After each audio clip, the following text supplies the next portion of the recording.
Yes. So, Professor, I did. I don't know. I sent out this email, this article that you led me to this site. The name I Saw the Light Ministry, where he exposed the name, what Christmas means, and also I think it was an interesting article regarding to Christmas, and where he pointed out the similarity between the tree you put up, the green tree you put up, and that is a metaphor to the it's like a celebration of the fall of Adam and Eve. And that was completely new for me. I had no idea about this. So this was a kind of revelation for me during this period. Have you read the articles? I have not read it yet, but I'll tell you what you just said makes a lot of sense. And the tree represents the fall of Adam and Eve, which could be extended to the desire for the fall of the complete race of Adam, right? Yeah, so you see this, you can because that's something I've thought about, because you have now those red,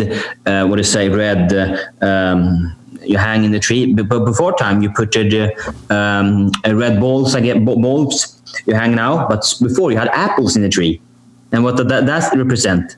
The forbidden fruit. So it's kind of interesting, and also what you put in the top of it, you put a star in it, and that must maybe be a fallen star, a fallen one. And you have the light, in the trees that you put up, and that represents the snake. The snake and the other fallen angels, yeah. Yeah. Fascinating, Mikhail. I have to read that. It won't change. It won't change most people's heathen habits, but nevertheless, it's good to know what it is. Yeah, and that's all interesting to know it, and then also, of course, why, and also this short article. I think you also have read that one that goes into discussing the word Christmas, what that means, and that is like a massacre of Christians, and when Santa Claus is saying ho ho Merry Christmas, he means like he's mocking Jesus Christ's death by saying this. This is a way of mocking and like celebrating his death. So that is, it is, as you said, I think we discussed this before, Santa, if you just change some words, you get Satan. So it's Satan Claus. So it is Satan's impersonation of Jesus Christ. Wow, that's fascinating and really disappointing at the same time.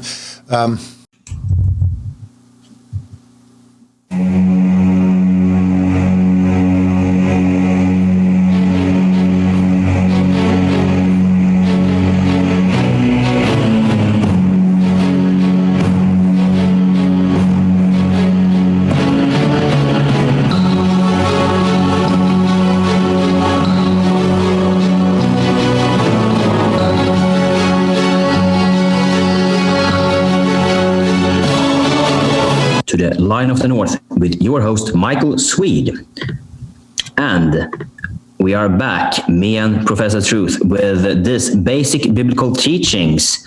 Welcome back, Professor. This is an ongoing series. This is the 7th time we're doing this one. Welcome.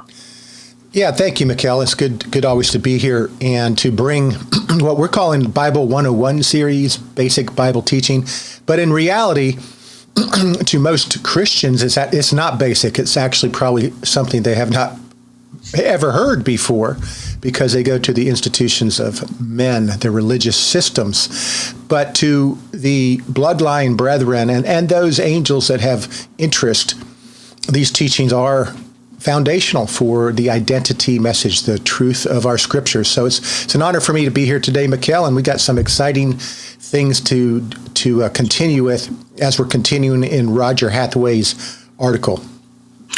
Yes, the plan for today is that we are going to go back to his articles because Professor and me, we have been doing some side steps during the way here. So we have put in some to put end on some discussions, some false teaching, some heresies like these born again topics. We have put a nail in that coffin. So, but now we are back on track with Roger Hathaway's articles. Yes. So with this introduction, let's get rolling. This program is dedicated to Jesus Christ and his holy remnant, which are his believing sons and daughters of Jacob.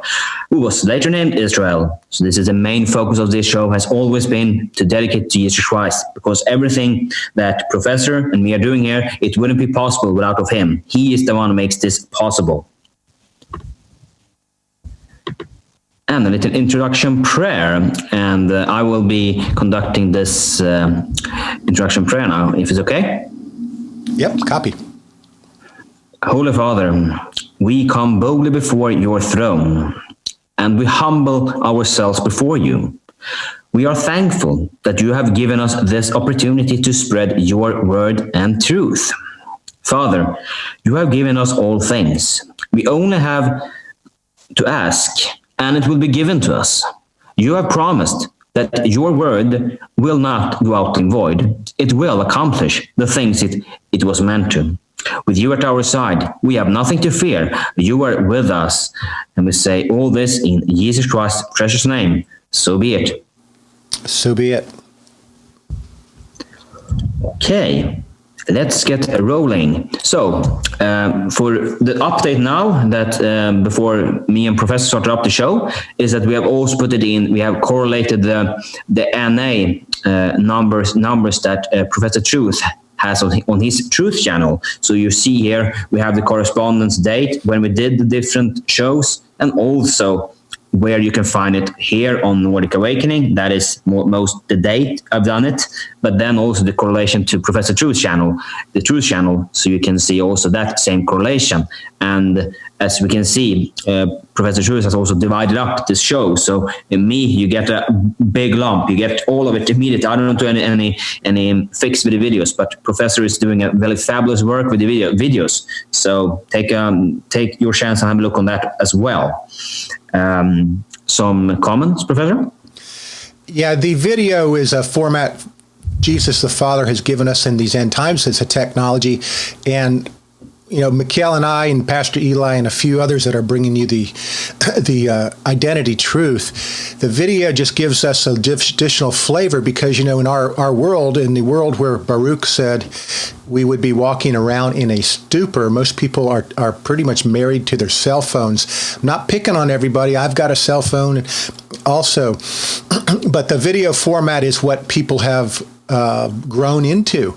And if you don't do video anymore, people just don't read books. They just don't. Sadly, they don't even read the Bible. So you have to do audio and video. And video, they say a picture says 1,000 words. So we really try to put not only a message in the videos, but a visual experience that complements the message coming forward. Yeah, and that is something that I know that for me myself, I can listen, but I know also that's for me. But I know also that many men they're very visual. They take in information by visual. So if you can put stuff here in the visual to them, it's easy for them to grab it, because just sitting and listening for us doing a show for over an hour, that could be you can lose the focus. So yes, this is a way to try to follow along with the technology here and make this more available to our brothers and sisters, our listeners. And they can also see both the written scriptures that we are using and also different references. So I think this is a nutshell for the shows both you, Professor, and me are doing here. So yes, with this I will keep on going. So, and this is more from past. So the last one we did was who were the lost sheep of Israel, and that was one whole show for both me and for Professor's Truth channel. But today we are going to head into the topic. We're going to start up with what is the Bible's dominant theme, and then also, if you have time, also if you can come into what is the true gospel. Professor, do you want to give any introduction comments to those topics? Yeah, continuing in Roger Hathaway's article called Bible Primer on the divinepageant.com. Last time, like Mikhail said, we went over who are the lost sheep of Israel, and you need to know who that is. And what is the Bible's dominant theme is what we're covering today. And that's going to get into the fact that the Bible is a story about one predominant race, okay, the race of Adam.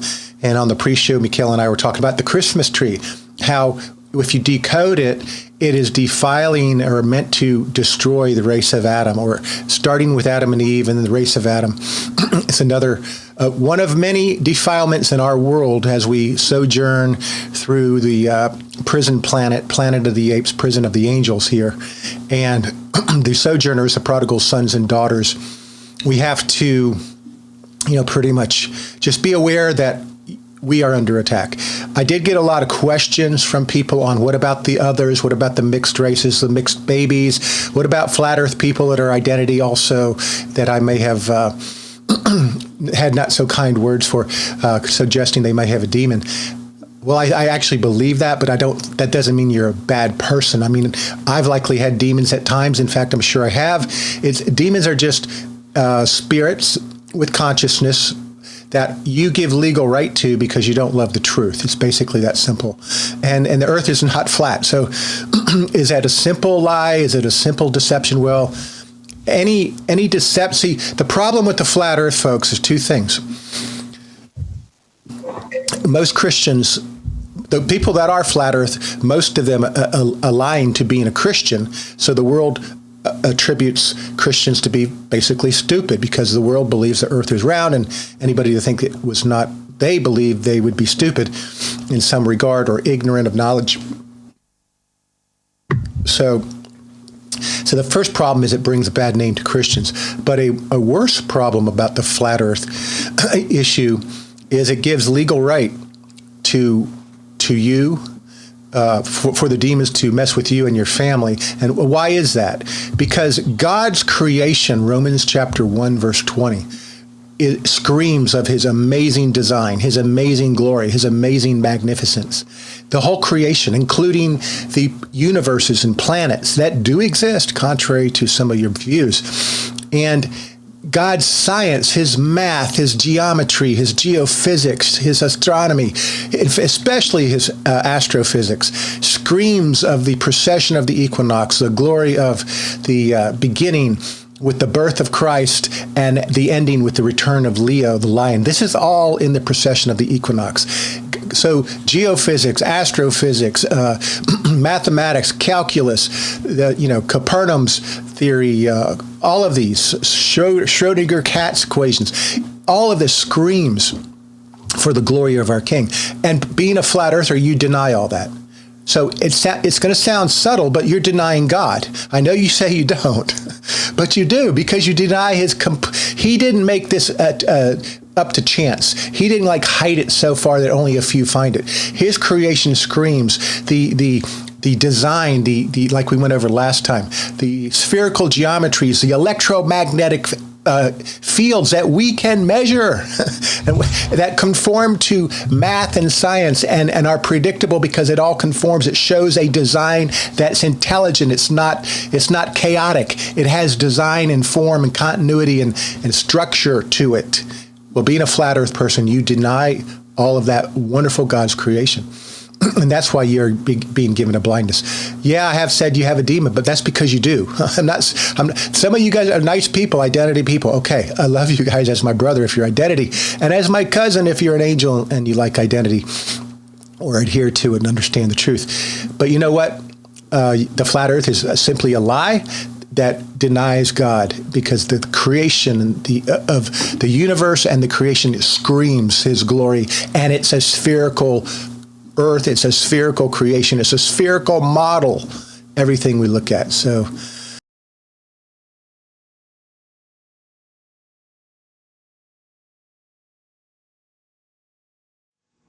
good morning, good afternoon, good evening. This is Professor Truth, and I wanted to give a short introduction to a interview I did with Lieutenant Colonel SC, my friend Greg, just last night. And two things, we started getting into several subjects, so I've included most of that here. And in particular, we got into the topic of flat earth. So I don't have it in chronological order. I'm starting with the flat earth part, and then I end with the other topics which we discussed. Again, God bless everybody. We love you. Get ready. Our Lord Jesus Christ cometh soon. Here, let's listen to Colonel SC right now. Did you see the Earth from outer space, and was it flat or round? It was round, and yes, I did.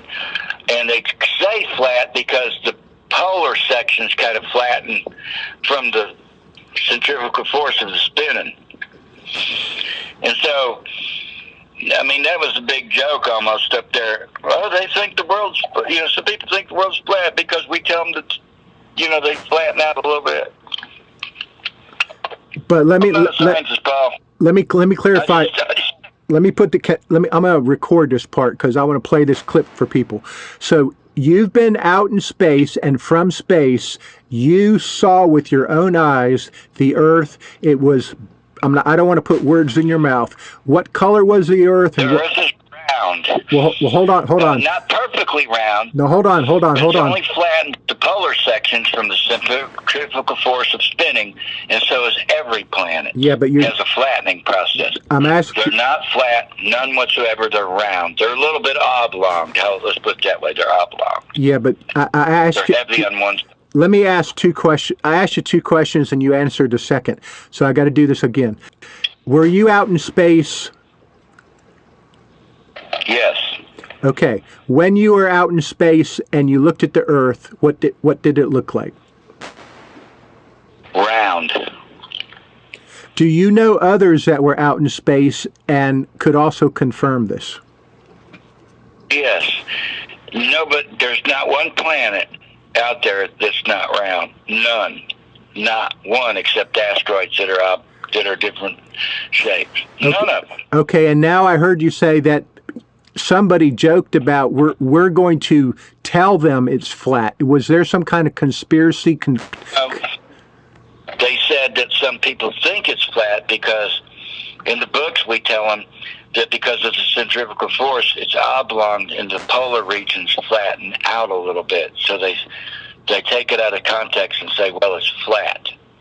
Now, can you say where out in space you were when you viewed the Earth? Not really. It's hard to say that. Because I am recording. But it's hard to say that. It's just, I looked at the planets. They were round. All of them. Yeah, but you told me that you used to escort certain people to certain places. From those places... Right, I did.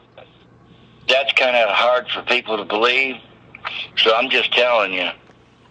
Yeah, but that escort to that particular planet, that wasn't a matrix. That was real.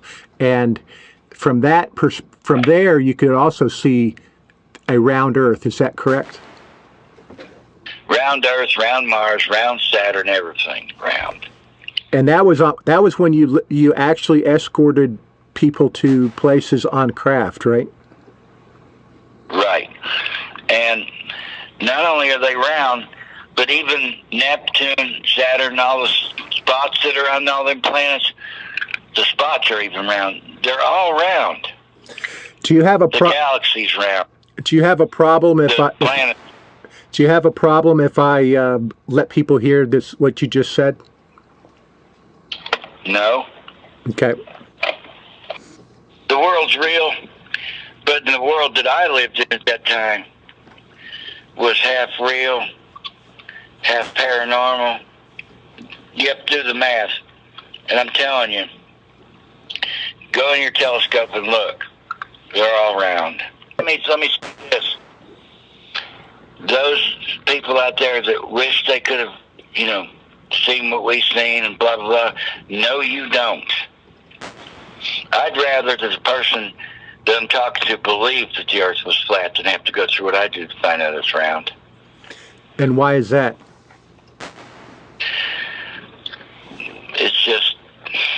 It's a nightmare.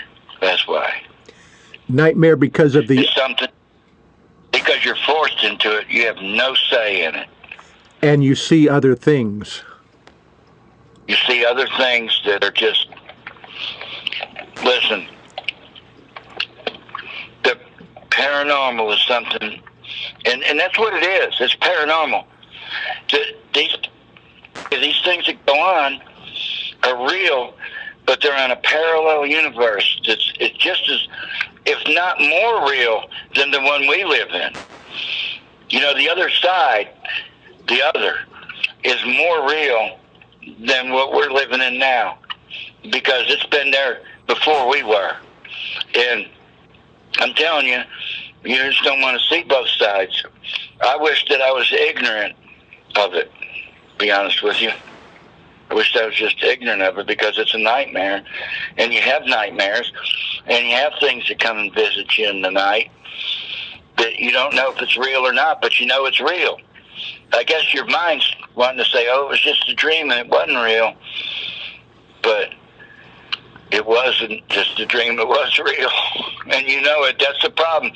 When you go through something like I did, you know it's real, so you can't just wake up out of a nightmare and say, what a bad nightmare, because it was real. And you've been through thousands of experiences, not just 2 or 3. Thousands.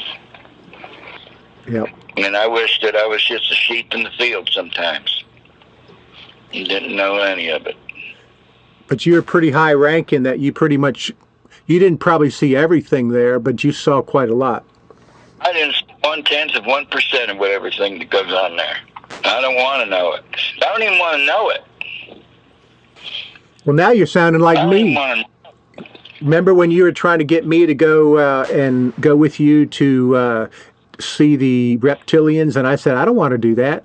And you'd say, come on now, it'll be okay. I said, no, I ain't going. I don't want to go. Yeah, I remember.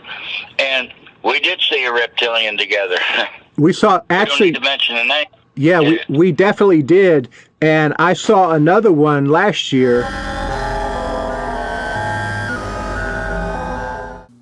That's one of the questions that came in. And so the other one that came in was, what about the mixed babies?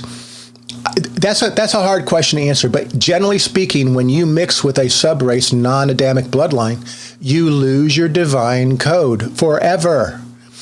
Now, here's the thing. It depends. If a female subrace marries into a Adamic paternal lineage, like a female marries a Adamic man, well, her babies actually pick up some, I say 9 of the 12, pick up 9 of the 12 stones of divine design, but they don't get all 12, but they can then host an angel. So I don't know, just by, a broad statement, what about the mixed babies? Some mixed babies have up to 9 stones of divine design, and they can host an angel. They can't host an Elohim. They can't host an elect. They can't host a royal priesthood, but they can host an angel. But most of the mixed do not have that, because that's the agenda of the devil. The agenda of the devil is to breed out all divine code, especially Adamic 12-stone code, out of the whole population. And they're getting close. And that's what the Bible says when it says, if time were not cut short, there'd be no divine code left alive. Mikkel? Yeah, I really enjoy to see your energy when you're on the flat Earth. I can imagine you have received a lot of questions regarding to this one, but well, I'm at your with the flat Earth because with my background, I know both math, I know physics, I know some basic what do you say, natural laws that exist, and so to just and then we have those basic what do you say, well, we have seasons, we have different time slots, we have a lot of stuff that they can't explain, so they won't, because it is not true, really. So I really like your professor when you're up in energy on this one. So yeah. There was one other question from some guy out there. Hey, I do not approve your comments. The person keeps asking me about the jump rooms. This is highly classified stuff. I'm not going to talk about it. I don't need to prove to you or anybody else about jump rooms or jump gates. So, but if I speak with authority, you might want to take heed. So, but I do agree with your point. Most people out there really are not, they're making stuff up. But Colonel SC and I are not making stuff up. But I'm not going to go into the details. That's foolishness. Yeah, yes, well, yeah, that also, those numbers. They like their numbers. They really do. Okay. So now the first theme is what is the Bible's dominant theme. So what me and Professor are going to do, I'm going to change view. So we're going to share the articles. Right. So we're going to start with what is the Bible's dominant theme here. Do you have it pulled up there, Mikkel? Yes. You see it on the screen? Oh, yeah. There we go. Excellent. You want to go ahead and start? So we're in section 5 of Roger Hathaway Primer. What is the Bible's dominant theme? Go ahead. Yeah, I can start the reading. This is 5. What is the Bible's dominant theme? In a very general way, Christians accept the Bible as a message from the Supreme God, who relates to all human beings as his children, a God who places laws over all people and will punish them for violating and rewarding them for obedience. They believe God appeared as Jesus, with a gospel of general love and forgiveness to all who obey him, promising heaven as a reward after they die, or hell if they are wicked. So here we also, the comment I guess he wouldn't say here, that Jesus Christ he's giving us the gospel of general love and forgiveness, but he also has this little caveat here, to all who obey him. That is something the Judeo-Christians have forgotten, to all who obey him. And how do you obey him? You follow his commandment. However, that description is a mere kindergarten explanation, terrible misleading, and somewhat wrong. Let's get beyond the elementary grades here. Print out a paper, copy of this sine wave diagram to understand the following. Now, I will put in here, everybody, you're going to be seeing in the video here the actual sine wave diagram of Roger Hathaway. He's got about a 24,000 year diagram to emulate the precession of the equinox. I'm sure he's onto something. I believe the actual time should be aligned with 25,200 years to align with 2520 many tekel e farsi. 2520. But that's just my opinion. It's either 24,000 years, 25,000 years, or likely 25,200. Nevertheless, these cycles repeat. On one of my shows, I showed you that we're in the 7th cycle. I corrected the charts. I had previously stated 6th, but we're in the 7th cycle. And the return of Jesus Christ is imminent, everybody, very, very soon. So continue, Mikkel. Yes. So, the dominant theme of the Bible is the story of God's long-term designed program. His program is a dynamic struggle between good and evil, while we think of God as pure good because his Son, Jesus Christ, portrays pure good. The actual Father is a complete dynamus expressing himself into a word as both positive and negative energies. Those two energies take turns being the dominant influence, each of them governing a half-cycle period of history.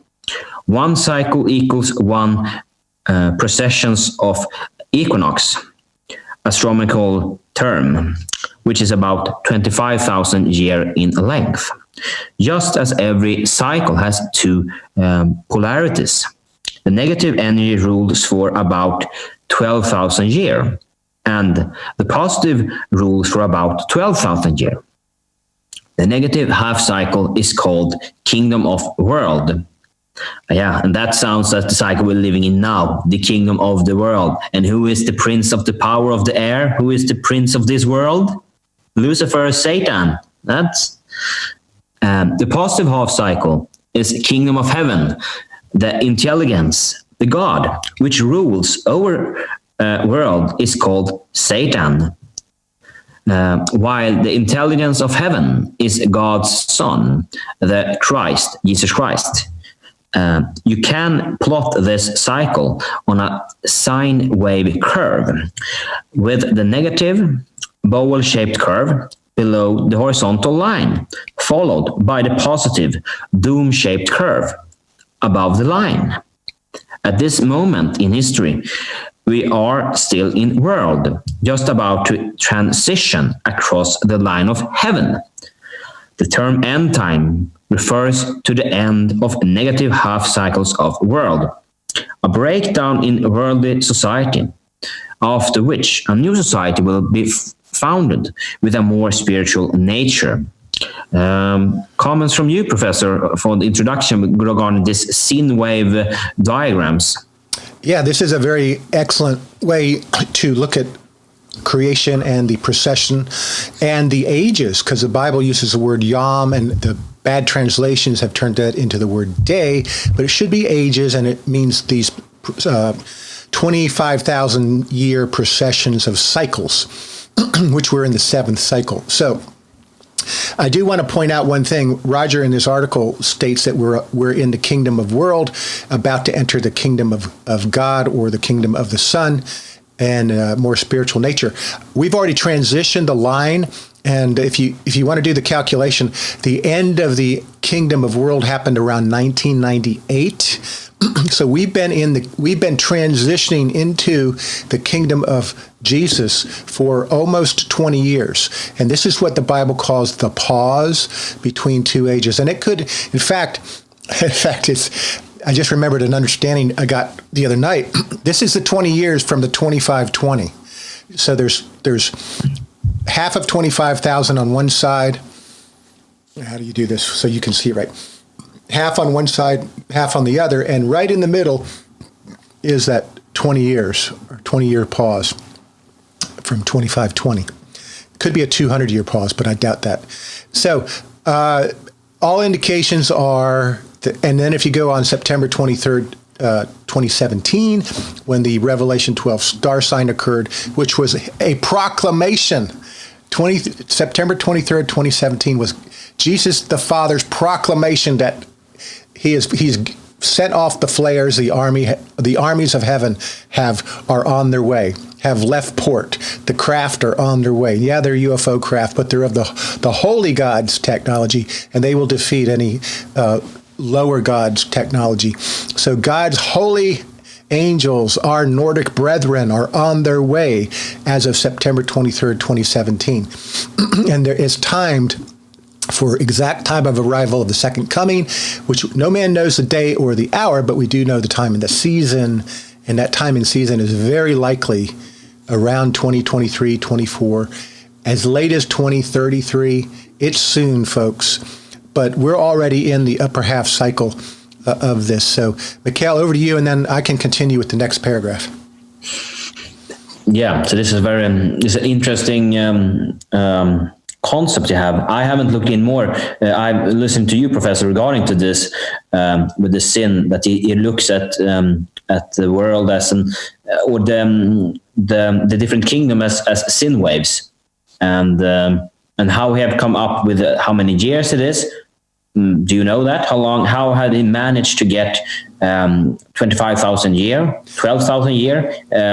How did he manage to get to those numbers?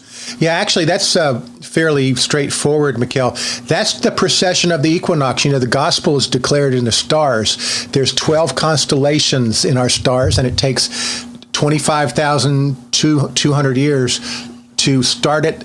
To start at the beginning, because we have a spherical universe, and the spherical Earth and math show that in 25,000 years, as the Earth goes around the sun and the sun goes around the universe, that this precession of the equinox will repeat itself from the beginning to the end and start over at the beginning every 25,000 years. So that's very interesting, because that's God's fingerprint again in math, in spherical geometry, in spherical astrophysics.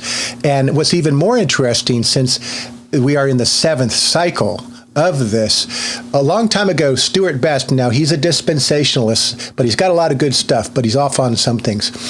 He's a Darby dispensationalist. He found some signal coming in from deep space, and it had 7 pulses of 7 minutes apart, I believe it was. And I'm going to contend that those 7 pulses were the divine intelligence of the Creator allowing that pulse to manifest into one of these cycles. And so that's fascinating. That's my own opinion and theory too. But there were 7 deep space pulses registered coming in 7 minutes apart, and there's 7 cycles. And as you know, light consciousness of Jesus the Father, the consciousness of God, congeals into our form, which we think is real, but it's actually a virtual world. But so to answer your question, the 25,000 years comes directly from the precession of the equinox, the 12 biblical constellations that proclaim the gospel to the world. Yeah, and my eyes fell on that verse when you saw I stand at 25,000 year. And interesting that you have number 7, because now again I add numbers. 2 plus 5 is 7. There you go. Yep. Mm-hmm. Okay, so do you want to read on from our planet then, Professor? Sure, scroll it up just a little. There we go. Continuing in section 5, our planet serves as an arena for this contest between good and evil. That's right. On this planet live many different types of creatures and many races of men. Many races of men.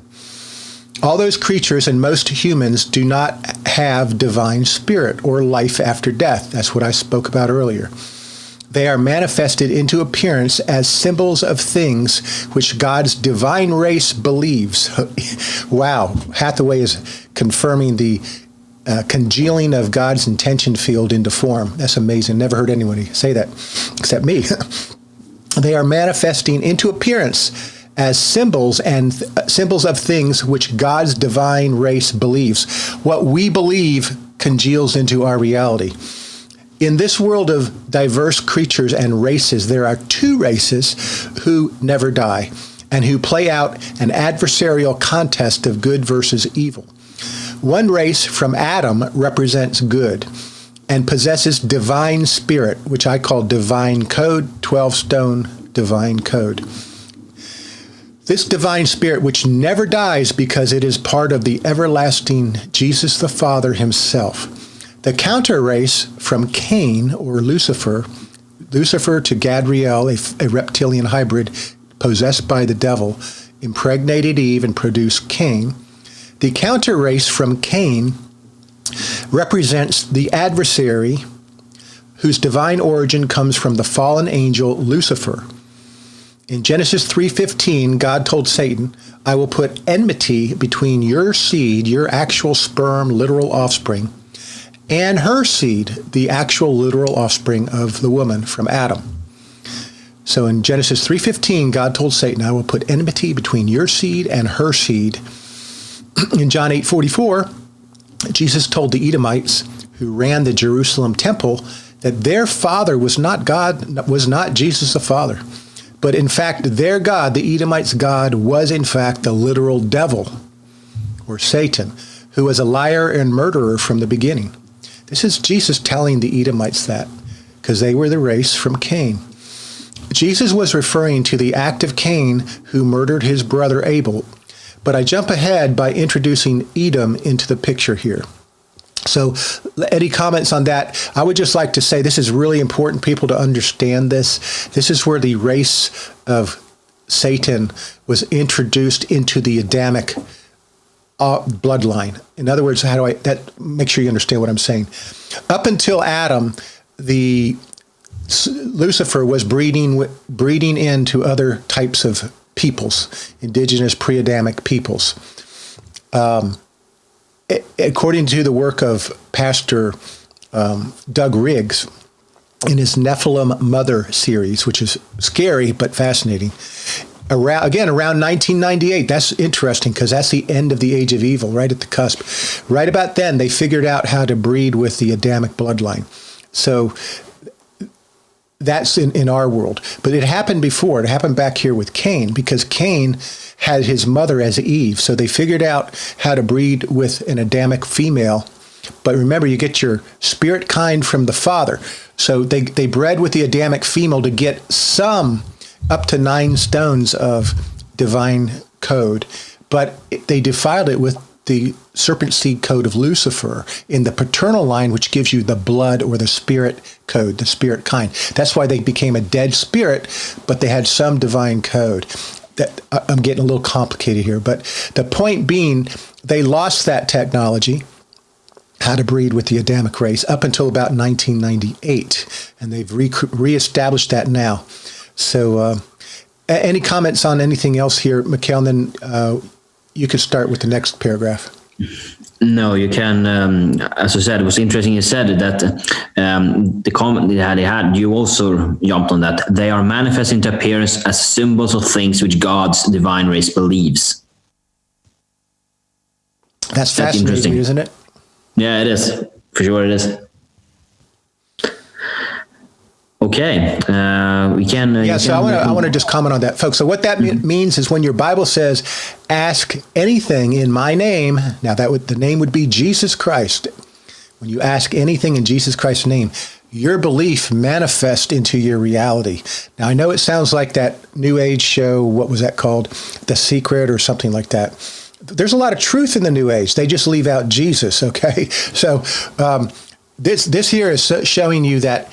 Truly, your thoughts, when they are grounded in Jesus Christ, in truth, I might add, not the Jesus of the church, you can manifest your reality. You really can, if you have the faith of a mustard seed. Mikhail?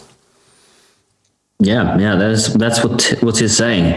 The stuff that I just find it fascinating. Okay, why don't you continue with the Old Testament? Yeah. Yes, I will. The Old Testament tells the story of the descendant of Adam, making of primary importance the exact lineage from generation to generation. The genetic line from Adam is of paramount importance to God. Yes, so DNA and race, that is what everything is about. That is what he's saying here. I put the sentence in uppercase because it is the single most primary, dominant, paramount theme in the entire Bible. God introduced a race of his own children who would struggle against evil and eventually bring it from world to heaven, where they will then represent him as administrator of it. It is this single physical race which God, nature, guided, protected, spoke with, punished, made captive, dispersed, anguished over, reclaimed, loves, wrecks vengeance for discipline, and prepares for a special destiny in the kingdom to come. The Old Testament reveals him to his children as he relates to them. Sometimes sometimes even visibly or audibly. The Bible concerns itself with no other races than this one, except its adversity divine origin race, which descends from Cain.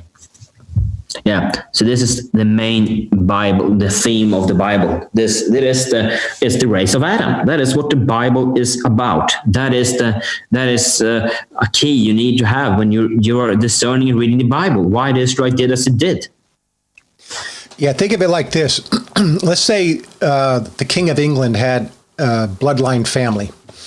And you're not of that bloodline family, but one day you're walking and you find this book on the ground that says, "To my children of royalty, my children," signed King Philip, let's just say. Well, that book's not for you. That book's not for you or not for anybody except that king's children, because that's who it was written to. Well, that's how our Bible is.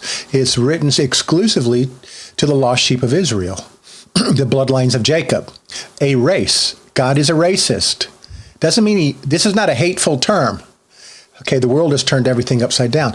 Being a racist is a loving term. You love your race, and all of you people that may not be of the Caucasian race, you should love your race too. This is not hate. It's loving your own race and loving the Creator who made races different for a particular purpose and destiny.